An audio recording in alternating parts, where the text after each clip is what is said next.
ایک فقیر تھا ملنگ درویش، اس کی عادت یہ تھی کہ اپنے ڈیرے پہ آنے والوں کو کھلاتا، ان کو پلاتا، لیکن ان کو مالی آسودگیاں نہیں تھی۔ ہوتا یہ تھا کہ بعض اوقات لوگ آتے تو ادھار لے کر کے وہ لوگوں کو کھلا دیتا۔ یہ فقیروں کا مزاج ہے، تو جو بھی آتا اس کے ڈیرے سے کھاتا۔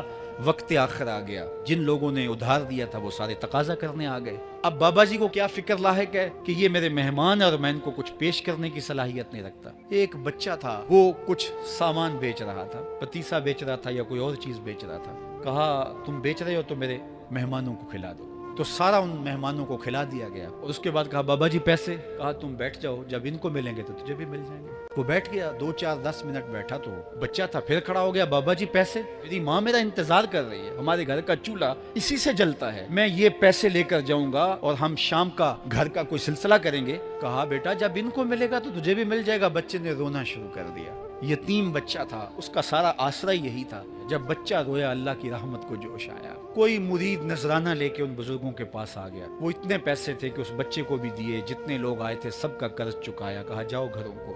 تو سب نے کہا بابا جی ہم صبح سے بیٹھے ہوئے تھے تو یہ نذرانہ دینے والا صبح سے نہیں آیا، تو اب کیسے آ گیا؟ کہا صبح سے تمہارے اندر کوئی رونے والا نہیں تھا، ایک رونے والا آیا تو باقیوں کا بھی کام بن گیا۔ بعض اوقات کسی ایک شخص کی وجہ سے باقیوں کی خطائیں بھی معاف ہوتی ہیں۔